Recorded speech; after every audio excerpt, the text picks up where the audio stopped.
Okay, good morning students. अपना topic चल रहा था पैसिव वॉइस। कौन सा था? Passive voice. ठीक, इसमें अब तक अपन ने 4 टेंसेज के पैसिव कंप्लीट किए। कितने टेंसेज के? 4 टेंसेज के, जिसमें पहला था अपन का प्रेजेंट इंडेफिनिट। कौन सा था भैया? प्रेजेंट इंडेफिनिट का अपन ने पैसिव कंप्लीट किया। सेकंड कंप्लीट किया अपन ने प्रेजेंट कंटिन्यूअस का। ठीक, थर्ड कंप्लीट किया अपन ने प्रेजेंट परफेक्ट का किया। और चौथा जो टेंस था वो था अपन का पास्ट इंडेफिनिट। ठीक, इन 4 टेंसेज के पैसिव अपन अब तक के वीडियोस में कंप्लीट कर चुके हैं। ठीक है, present indefinite, present continuous, present perfect, present perfect and continuous. आज अपन पढ़ेंगे पास्ट कंटिन्यूअस टेंस का पैसिव। कौन से का? पास्ट कंटिन्यूअस टेंस का पैसिव। पास्ट कंटिन्यूअस टेंस का पैसिव क्लियर है? तो पास्ट कंटिन्यूअस टेंस को पढ़ने के लिए सबसे पहली चीज अपन ये देखते हैं कि पास्ट कंटिन्यूअस जो टेंस होता है वो होता है कि पास्ट कंटिन्यूअस क्या होता है। तो अपन हिंदी की आइडेंटिफिकेशन देखते हैं कि हिंदी में पास्ट कंटिन्यूअस टेंस की आइडेंटिफिकेशन क्या होती है। कि हिंदी का कोई भी वाक्य यदि उस वाक्य का लास्ट वर्ड क्या हो, रहा था, क्या होना चाहिए? रहा था, रही थी, रहे थे। रहा था, रही थी, रहे थे। ठीक है, तो हिंदी का कोई भी एक सेंटेंस, हिंदी का कोई भी एक वाक्य यदि उस वाक्य के अंतिम शब्द क्या है, यदि उस वाक्य के अंतिम शब्द है रहा था, रही थी, रहे थे, तो वो जो वाक्य होता है वह वाक्य कौन से टेंस को रिलेट करता है?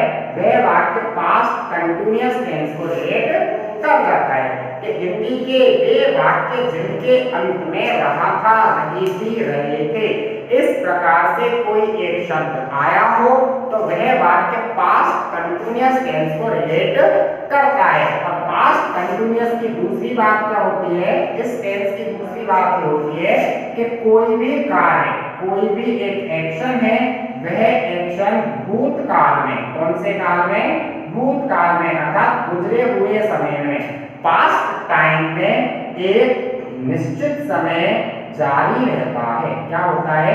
एक निश्चित समय पर जारी रहता है। निश्चित समय पर जारी रहना, जारी रहने का मतलब क्या होता है? चलना। कि भूतकाल में कोई भी एक एक्शन एक निश्चित समय पर लगातार जारी रहता है। जैसा कि अपन एग्जाम्पल देखें तो अपन एग्जाम्पल में कह देते हैं कि बूढ़ा व्यक्ति सड़क पर चल रहा था। बूढ़ा व्यक्ति सड़क पर चल रहा था, तो कब चल रहा था? गुजरे हुए समय में। कब? गुजरे हुए, पास्ट टेंस, भूतकाल में चल रहा था, लेकिन चलने का काम उस समय लगातार हो रहा था। अपन यहाँ डिफाइन कर रहे हैं कि बूढ़ा व्यक्ति सड़क पर चल रहा था। ठीक है, तो अपन जो एक्शन है, एक्शन क्या है? चलना, वॉक, यही एक्शन है, इसको अपन डिफाइन कर रहे हैं। तो अपन क्या कहना चाह रहे हैं? क्यों? क्योंकि अपन ने जब इस वाली बात का उल्लेख किया है उस समय को दर्शा रहे हैं। तो उस समय में यह काम लगातार हो रहा था। विद्यार्थी क्रिकेट खेल रहे थे। खेल रहे थे, कब खेल रहे थे? जब समय चल रहा था उस समय विद्यार्थी क्रिकेट खेल रहे थे। क्लियर है? तो ऐसे ही पास्ट कंटिन्यूअस हिंदी की आइडेंटिफिकेशन क्या होती है? रहा था, रही थी, रहे थे। और इन वाक्यों के अंतर्गत कोई भी कार्य भूतकाल में एक निश्चित समय पर जारी रहता है। तो वह वाक्य किस टेंस से रिलेट होते हैं? वह वाक्य पास्ट कंटिन्यूअस टेंस से रिलेट होते हैं। ठीक, अब बात करते हैं पास्ट कंटिन्यूअस की। ये हुई हिंदी की। अब इंग्लिश आइडेंटिफिकेशन। क्यों? क्योंकि अपन को हिंदी से कोई मतलब नहीं है। एग्जाम पेपर में अपन को सेंटेंस आइडेंटिफाई करना पड़ेगा, तो किसमें? इंग्लिश में ही तो होगा अपने पास। तो इंग्लिश आइडेंटिफिकेशन की बात करते हैं तो अपन कहते हैं कि वे वाक्य जिन वाक्यों में क्या हो, वो वाज वर्ब, और वाज वर्ब के साथ क्या आ जाए?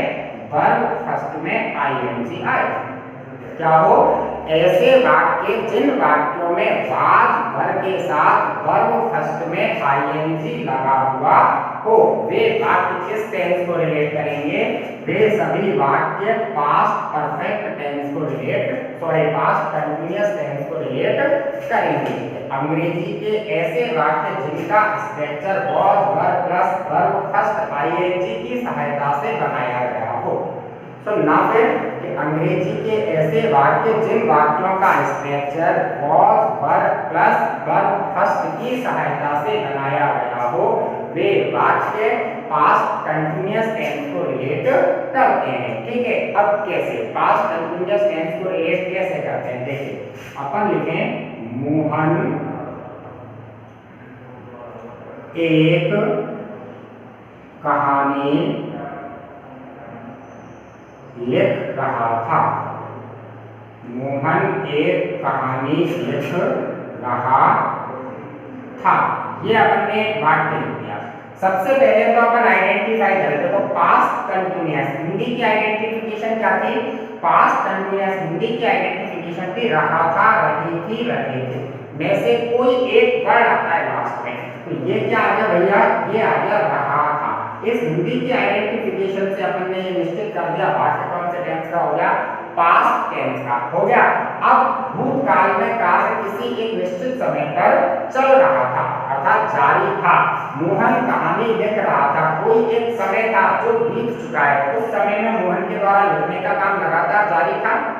कोई एक टाइम था जो क्या है बीत चुका है, लेकिन उस बीते हुए समय में मोहन के द्वारा एक काम हो रहा था लिखने का। वो लिखने का काम कंटिन्यू हो रहा था, लगातार हो रहा था ना, तो काम लगातार जारी है। ठीक है, इसको अगर अपन ट्रांसलेट करें इंग्लिश में तो ये होगा मोहन सिंगुलर नाउन है, सिंगुलर नाउन के अकॉर्डिंग हो जाएगा वॉज, और वॉज के बाद वर्ब लिखेंगे अपन राइट। ठीक, राइट में क्या लगा देंगे अपन? आईएनजी, क्योंकि वर्ब फर्स्ट में क्या होता है? आईएनजी। तो ये हो जाएगा राइटिंग। ठीक, अब क्या? एक कहानी a story. Mohan was writing a story. Mohan एक कहानी लिख रहा था। अब अंग्रेजी की आइडेंटिफिकेशन की बात करें तो ये इंग्लिश का वाक्य। इंग्लिश के वाक्य में अपन ने क्या बोला था? वे वाक्य जिनका स्ट्रक्चर कैसे कंप्लीट हो? Was verb plus verb first ING की सहायता से कंप्लीट हो। कैसे? Was verb plus verb first ING की सहायता से अगर किसी अंग्रेजी के वाक्य का स्ट्रक्चर बनता है तो वह वाक्य पास्ट कंटीन्यूअस टेंस से रिलेट होता है। ये आ गया वॉज और ये आ गया वर्ब फर्स्ट में आईएनजी। वॉज राइटिंग, तो वाक्य में टेंस कौन सा हुआ? Past continuous. आई बात समझ में? कौन सा टेंस हुआ? Past continuous tense. क्लियर है? अब अपन देखते हैं कि पास्ट कंटीन्यूअस टेंस का एक्टिव में स्ट्रक्चर कैसा हो सकता है। कि पास्ट कंटीन्यूअस जो टेंस होता है उस पास्ट कंटीन्यूअस टेंस में एक्टिव के स्ट्रक्चर की बात करें। क्यों? क्योंकि पास्ट कंटीन्यूअस टेंस में वाक्य तीन प्रकार के हो सकते हैं, अफर्मेटिव, नेगेटिव और इंटरोगेटिव। कितने हो सकते हैं? तीन, अफर्मेटिव, इंटरोगेटिव और नेगेटिव। तो देखो मैं यहाँ कहता हूँ ये है पास्ट कंटीन्यूअस टेंस। ठीक, अब पास्ट कंटीन्यूअस में अपन पहला स्ट्रक्चर देखते हैं। ठीक है, सबसे पहले अपन क्या लिखेंगे? सब्जेक्ट। क्या लिखेंगे? सब्जेक्ट। सब्जेक्ट के बाद अपन क्या लिखेंगे? सब्जेक्ट के बाद अपन लिखेंगे वॉज और वर्ब में से कोई एक। क्या लिखेंगे? वॉज और वर्ब में से कोई भी एक। उसके बाद क्या लिखेंगे अपन? वर्ब फर्स्ट के साथ आईएनजी, और वर्ब फर्स्ट के बाद क्या लिखेंगे भैया अपन? ऑब्जेक्ट, और ऑब्जेक्ट के बाद क्या लिखेंगे अपन? अदर। ठीक, ये आगे बात समझ में। दूसरा स्ट्रक्चर जो है वो दूसरा स्ट्रक्चर ही है अपन का। अपन को क्या लिखना है? सबसे पहले सब्जेक्ट, सब्जेक्ट के बाद वॉज और वर्ब, और वॉज वर्ब के बाद अपन यहाँ लिख देते हैं नॉट, और नॉट के बाद अपन लगाते हैं वर्ब फर्स्ट में आईएनजी, और उसके बाद फिर वापस अपन क्या लिख देते हैं? अदर। ठीक, थर्ड स्ट्रक्चर की बात करें तो तीसरा स्ट्रक्चर कंप्लीट होता है अपन का वॉज वर्ब, वॉज वर्ब के बाद सब्जेक्ट, सब्जेक्ट के बाद be first ING, be first ING के बाद ऑब्जेक्ट, ऑब्जेक्ट के बाद अदर, और अदर के बाद क्वेश्चन मार्क। क्लियर? ठीक, इसी का WH1 स्ट्रक्चर कंप्लीट करें तो सबसे पहले WH1 हो जाएगा, WH1 के बाद क्या हो जाएगा, was और verb हो जाएगा, was verb के बाद क्या हो जाएगा भैया, सब्जेक्ट आ जाएगा, और सब्जेक्ट के बाद क्या हो जाएगा, बी फर्स्ट ING हो जाएगा, बी फर्स्ट ING के बाद ऑब्जेक्ट, और ऑब्जेक्ट के बाद अदर, और अदर के बाद क्वेश्चन मार्क। ये 3 है, लेकिन तीसरे में 2 है, तो इस प्रकार कुल मिलाकर ये 4 स्ट्रक्चर हुए अपन के पास्ट कंटीन्यूअस टेंस। अब देखिए पहला सब्जेक्ट वाज वर्ब में से कोई एक, वर्ब फर्स्ट के साथ ING, ऑब्जेक्ट और अदर, ठीक है। अगर ऐसा स्ट्रक्चर अपन को कहीं मिलता है तो वो वाक्य जो होता है वो कैसा होता है, अफर्मेटिव। अगर ऐसा स्ट्रक्चर अपन को कहीं मिलता है तो सेंटेंस होता है, वो सेंटेंस कैसा होता है, अफर्मेटिव होता है। कैसा होता है, अफर्मेटिव होता है, ठीक है। अब अफर्मेटिव की बात करें तो देखिए अपन एक वाक्य लेते हैं, राम खाना खा रहा था, राम खाना खा रहा था, ये है अपना वाक्य, ठीक। इस वाक्य में अपन देखें तो कोई भी नेगेटिव वर्ड नहीं है, वाक्य के लास्ट में क्वेश्चन मार्क भी नहीं है। जब वाक्य में नेगेटिव वर्ड नहीं होता, वाक्य के लास्ट में क्वेश्चन मार्क नहीं होता, तो वाक्य कैसा होता है, अफर्मेटिव। कैसा होता है, अफर्मेटिव। अफर्मेटिव का स्ट्रक्चर ये है, सबसे पहले क्या लिखना है भैया, सब्जेक्ट। तो सब्जेक्ट निकालो, वाक्य का सब्जेक्ट क्या निकाला आपने, राम, ठीक। उसके बाद क्या करना है, was वर्ब में से एक लगाना है। क्या लगाना है, was वर्ब में से एक। ये अपन बखूबी जानते हैं, was with singular noun and pronoun, verb with plural noun and pronoun, ठीक है। तो ये राम सिंगुलर है तो राम के साथ क्या हो जाएगा, was हो जाएगा। was वर्ब में से एक लगा दिया। इसके बाद verb फर्स्ट में ING लगाना है। verb क्या है, राम के द्वारा क्या काम हुआ है, खाने का। खाने को क्या कहते हैं अपन, ईट। ईट में ING लगा दो भैया, ये हो जाएगा ईटिंग। इसके बाद ऑब्जेक्ट। ऑब्जेक्ट क्या है, क्या खा रहा था, खाना, तो ये ऑब्जेक्ट लिख दो, Ram was eating food, Ram खाना खा रहा था। ये अफर्मेटिव, वो अफर्मेटिव हो गया, ठीक। अब सेकंड स्ट्रक्चर देखिए, subject was verb plus not plus verb first ING plus ये हो जाएगा अपन का ऑब्जेक्ट प्लस अदर, हो गया ये। अब जब नॉन आ गया, क्या आ गया, नॉन, तो कौन सा स्ट्रक्चर बना, नेगेटिव का। कैसा बना, नेगेटिव का। अब नकारात्मक वाक्य देखिए, इसी को नेगेटिव में बदल दीजिए आप, राम खाना नहीं खा रहा था, राम खाना नहीं खा रहा था, ठीक। तो सबसे पहले क्या लिखोगे, सब्जेक्ट। सब्जेक्ट निकालो भैया, क्या निकाला, राम, ठीक। उसके बाद was वर्ब में से एक, राम एक वचन है तो ऊपर was लगाएगा, तो अब भी क्या हो जाएगा, was, ये हो गया राम was when। इसके बाद क्या करना है, नॉट लगाना है, क्योंकि नकारात्मक वाक्य में नॉट की पोजीशन तीसरी होती है। ये हो गया नॉट। नॉट के बाद वर्ब फर्स्ट में ING, वर्ब क्या हो रही है, खाने की। खाने को क्या कहते हैं, ईट। ईट में लगा दो आप ING, Ram was not eating। अब क्या बचा, ऑब्जेक्ट। क्या बचा, ऑब्जेक्ट। ऑब्जेक्ट क्या है अपना, food, Ram was not eating food, Ram खाना नहीं खा रहा था। इसी प्रकार आप देखते हैं इंटरोगेटिव, तो was verb plus subject plus verb first ING plus object plus other, ठीक। अब अपन बार-बार इस बात को पढ़ चुके हैं कि जब सहायक क्रिया प्रारंभ में लिखी जाती है, कि किसी भी अंग्रेजी के वाक्य में सहायक क्रिया प्रारंभ में लिखी जाती है, तो उस वाक्य का हिंदी ट्रांसलेशन करते समय एक शब्द होता है क्या, वो वाक्य के प्रारंभ में आता है, ठीक। अब बहुत बार से अगर अपन ट्रांसलेट करेंगे तो हिंदी का वाक्य किससे शुरू होना चाहिए भैया, क्या से। तो इसको अपन बना दें, इसको अपन लिखते हैं, क्या राम खाना खा रहा था, क्या राम खाना खा रहा था। और ये लगा दिया अपन ने क्वेश्चन मार्क, लगा दिया, क्लियर है। अब इस स्ट्रक्चर को कंप्लीट कीजिए। देखिए was वर्ब में से एक, तो वाक्य का सब्जेक्ट क्या है, राम। राम सिंगुलर है तो ये क्या हो जाएगा, was। दूसरा काम सब्जेक्ट। सब्जेक्ट क्या है अपने पास, राम। तीसरा काम वर्ब में ING, वर्ब क्या है अपने पास, ईट, इसमें ING, ईटिंग, ठीक। फिर क्या है ऑब्जेक्ट। ऑब्जेक्ट क्या है, फूड, ये कंप्लीट। और ये question mark was Ram eating food, क्या राम खाना खा रहा था। क्लियर। अब ये बना WH वर्ड वाला, WH वर्ड वाला, WH वर्ड वाले में अपन जाते पहले शब्द के बाद पूरे वाक्य में कहीं भी क्या तुम कब कैसे किसी आ जाए, मतलब पहले शब्द के बाद पूरे वाक्य में कहीं भी कोई प्रश्नवाचक शब्द आ जाए तो उस वाक्य की अंग्रेजी उसी प्रश्नवाचक शब्द से प्रारंभ कर देते हैं। तो इसका अगर अपन हिंदी में वाक्य देते हैं तो अपन ये कह देते हैं राम क्या खा रहा था, राम क्या खा रहा था। ये क्वेश्चन मार्क। पहला शब्द राम, राम के बाद कहीं भी पूरे वाक्य में कोई भी प्रश्नवाचक शब्द आना चाहिए। क्या आ गया? आ गया क्या? तो इसको इसी प्रश्नवाचक शब्द से प्रारंभ कर दो तो ये हो जाएगा व्हाट, ठीक। उसके बाद वॉज लगने से एक तो ये हो जाएगा वॉज, उसके बाद सब्जेक्ट, सब्जेक्ट क्या है भैया? राम, ये हो गया राम। उसके बाद वर्ब में आईएनजी लगाना है, वर्ब क्या है? खाना, मतलब खाना, तो ये हो जाएगा eating.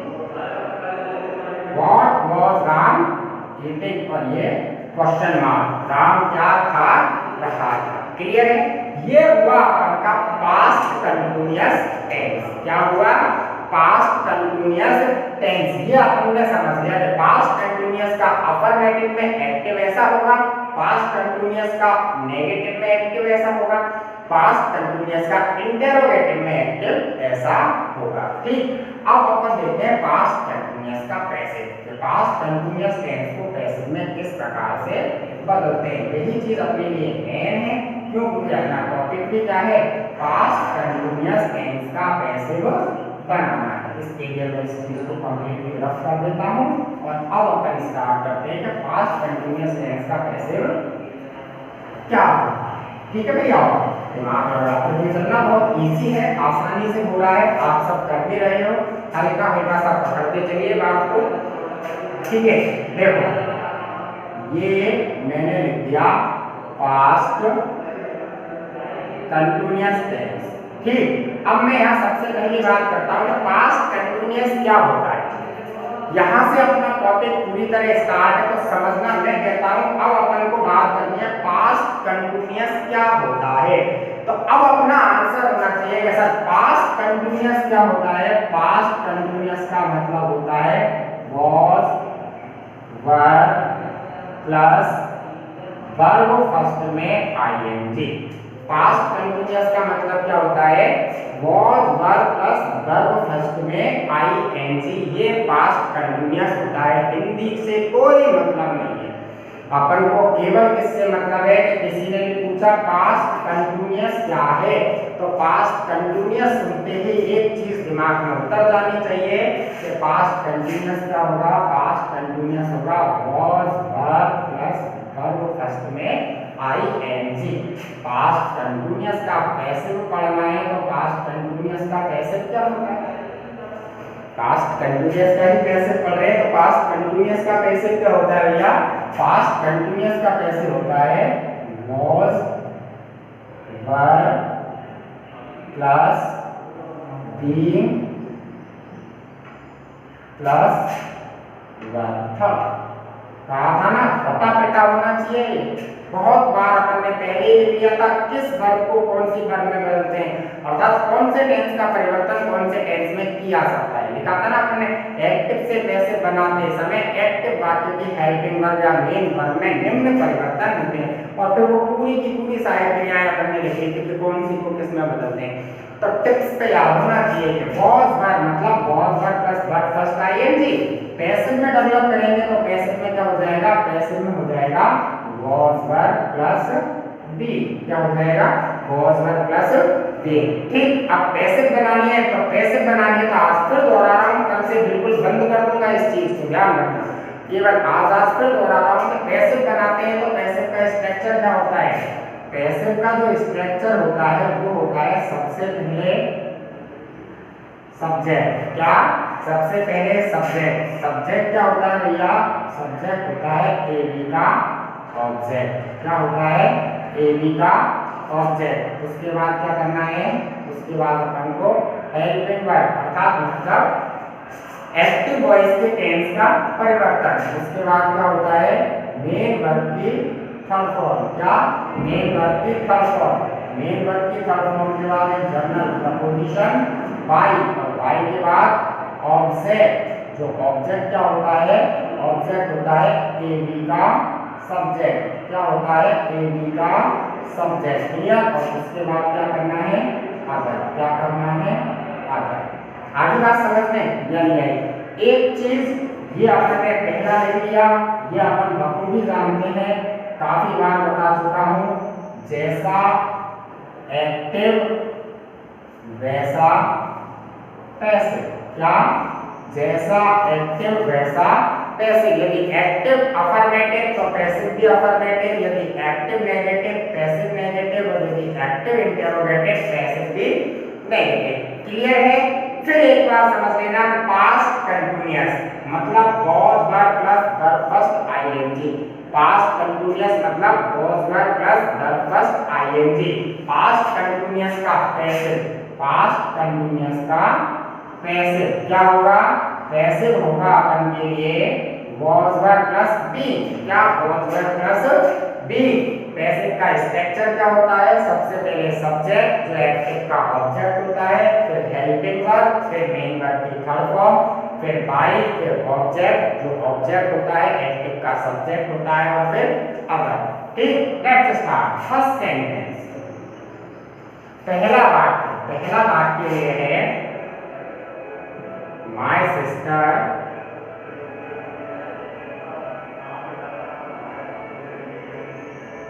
was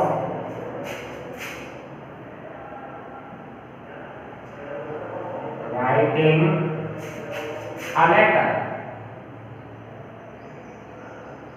My sister was writing a letter. मेरी बहन एक पत्र लिख रही थी। टेंस को आइडेंटिफाई किया, टेंस में क्या मिला, was, और was के साथ क्या मिल गया, राइटिंग। कौन सा बन गया, पास्ट कंटीन्यूअस। ऐसे बनेगा तो क्या बनेगा, was verb plus being। क्या बनेगा, was verb plus being। तो प्रेजेंट का स्ट्रक्चर, सबसे पहले सब्जेक्ट, सब्जेक्ट क्या है, एक्टिव का ऑब्जेक्ट, ऑब्जेक्ट क्या होगा, a letter। क्यों, क्योंकि मेन वर्ब के बाद वाला शब्द ऑब्जेक्ट होता है। मेन वर्ब क्या है, राइटिंग, ये है, इसके बाद वाला शब्द ऑब्जेक्ट होगा। कैसे बनाएंगे, तो इसको सब्जेक्ट बनाएंगे, ये हो जाएगा a letter। क्लियर। ठीक, उसके बाद टेंस का परिवर्तन। टेंस क्या है, was plus verb first ING. was plus verb first ING का में कन्वर्ट होगा, चेंज होगा was वर्ब बीइंग में। a letter is singular, a letter singular है तो ये हो जाएगा was। ठीक, बाद में क्या लगा देना है, चेंज करेंगे बीइंग में, तो ये हो जाएगा was being। ठीक, उसके बाद क्या करना है, मेन वर्ब की थर्ड फॉर्म, मेन वर्ब की थर्ड फॉर्म, राइट की थर्ड फॉर्म, रिटर्न क्या हो जाएगी, रिटर्न। उसके बाद क्या करोगे, जर्नल प्रपोजिशन लगाओगे, जो क्या है, बाय। ये लगा दिया जर्नल प्रपोजिशन बाय। बाय के बाद ऑब्जेक्ट, ऑब्जेक्ट अर्थात एक्टिव का सब्जेक्ट। एक्टिव का सब्जेक्ट क्या है, माय सिस्टर। ये क्लियर हुआ, माय सिस्टर। ठीक, अर्थ निकला, a letter was being written by my sister. एक पत्र, एक चिट्ठी मेरी बहन के द्वारा लिखी जा रही थी। ठीक है, दूसरा सेंटेंस देखिए,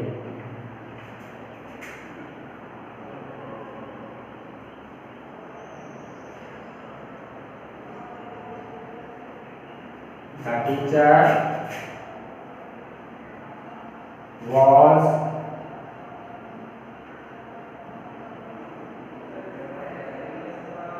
listening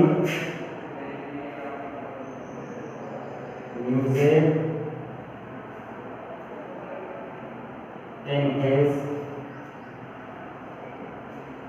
room.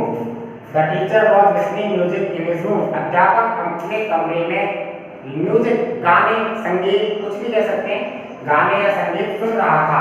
ये देखिए स्ट्रक्चर हुआ, ये हुआ was और ये हुआ listening। मतलब was verb ing, was verb ing मतलब पास्ट कंटीन्यूअस। पास्ट कंटीन्यूअस का passive was verb being। Clear. Passive बनाओ, सब्जेक्ट, सब्जेक्ट मतलब एक्टिव का ऑब्जेक्ट। एक्टिव का ऑब्जेक्ट क्या हो जाएगा, म्यूजिक। क्यों, क्योंकि लिसनिंग मेन वर्ब बना दिया अपन ने, तो इसको आप ऑब्जेक्ट बना दो तो ये हो जाएगा म्यूजिक। क्लियर। ठीक, उसके बाद क्या करोगे, टेंस में परिवर्तन। टेंस किसको पहचान लिया, पहले पहचान लिया था, टेंस क्या है, was, was को क्या काय में चेंज करोगे, was का being में, म्यूजिक भी एक वचन ही हो जाएगा, was being। ठीक, क्लियर है?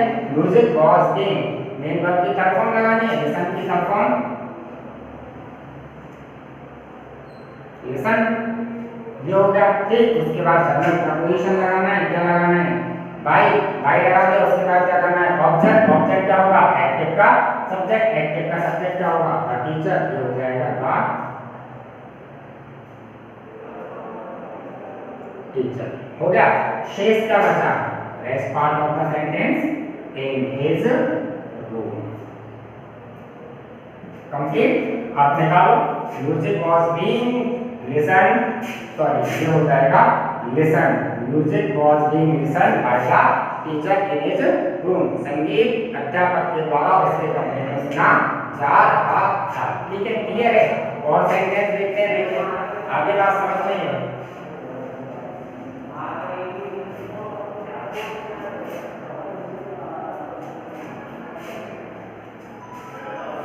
ठीक, देखिए अब देखते हैं अपन अगला वाला।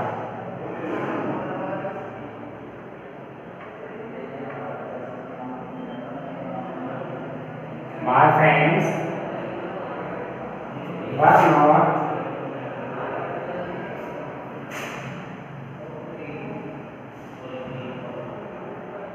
singing a song. My friends were not singing a song. मेरे मित्र गाना नहीं गा रहे थे, मेरे मित्र गाना नहीं गा रहे थे। टेंस पहचानो क्या है, ये होगा वर और ये होगा वर्ब में आईएनजी सिंगिंग, मतलब पास्ट कंटिन्यूअस। पास्ट कंटिन्यूअस हो गया तो पैसिव बनाओ, पैसिव बनाओगे तो was पर आईएनजी। लेकिन ध्यान क्या रखना है, ध्यान ये रखना है कि वाक्य में क्या आ गया, नॉट आ गया या नहीं आया। अब यहाँ पर वो वाली बात सीख लेनी है, पैसिव बनाएंगे तो क्या लगाएंगे, was being या फिर verb being, क्या लगाएंगे, was being या verb being। और was being verb being लगाएंगे तो सहायक क्रिया कितने शब्दों की हो गई भैया, सहायक क्रिया 2 शब्दों की हो गई। और खूब पढ़ लिया है कि जब सहायक क्रिया 2 शब्दों की हो जाती है तो नेगेटिव बनाते समय दोनों शब्दों के बीच में क्या लगाना है, नॉट।